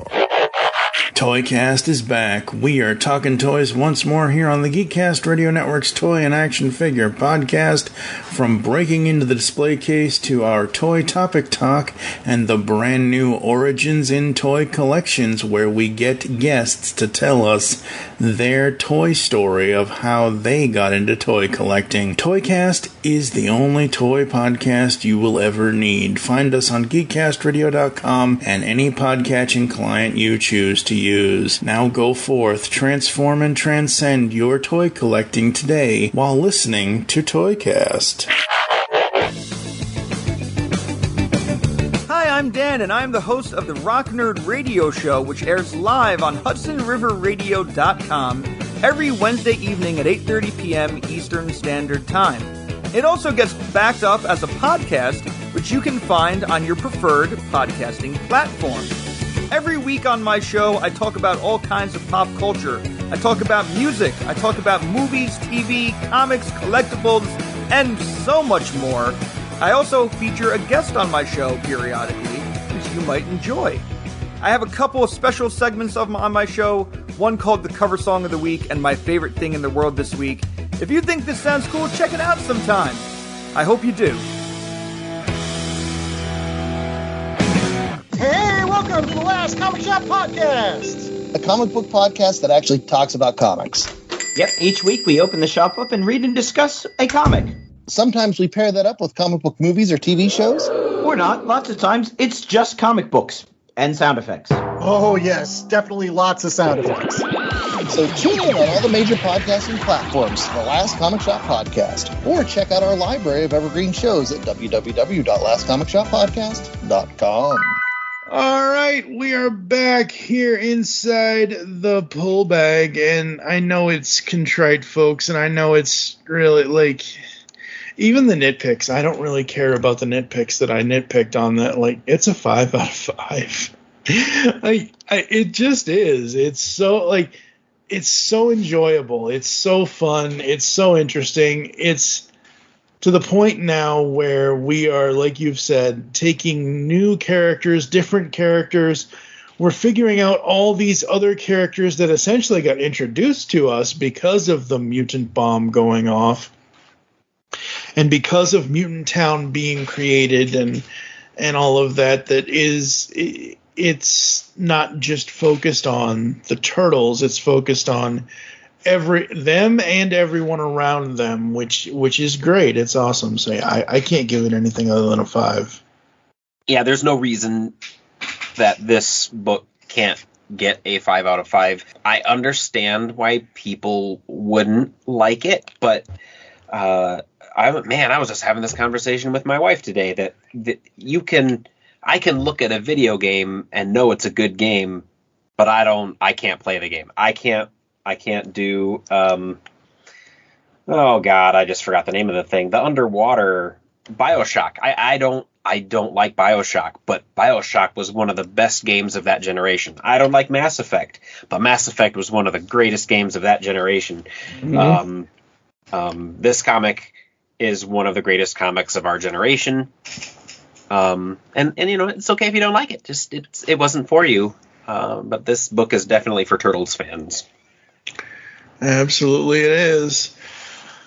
All right, folks. Well, it might be a while before Joe comes back, or maybe not. I might have a plan for Joe for something other than Turtles, because so far no one has answered my call for co-hosts for this, of the thing that I need to replace a couple of people with, sadly. And I hate replacing people, but it is what it is, and whatever else. And I will talk to Joe about that off air. But for now, thank you for joining us here inside the Pullbag. If you'd like to get in contact with us or leave feedback for the show, there are so ways to do so. Visit the website, geekcastradio.com, where you can listen to and comment on all of our content. Send email to feedback@geekcastradio.com. Here are all the ways you can listen to us nowadays. Apple, Google Podcasts, leave us reviews, please. Spotify and any other podcatching client you choose to use. Follow us on Twitter. Yes, people, Twitter still exists. It's been toxic since 2011. It's not going to change. At Geekcast Radio for the network, at the Pullbag for the show. I am at TFG1 Mike. Become a fan on Facebook. Go to facebook.com/Geekcast Radio Network. You can also check out the Pullbag over there, as well as Geek Stuff Garage Sale. I believe there's one of those happening this year. Yes, September 30th or October 7th, depending on when the landlord lets us put up 50 or so tents in the backyard. Yay! Awesome. Join us next time when Steve Megatron and I will be discussing IDW Publishing's Star Trek Defiant issues number 2 and 3.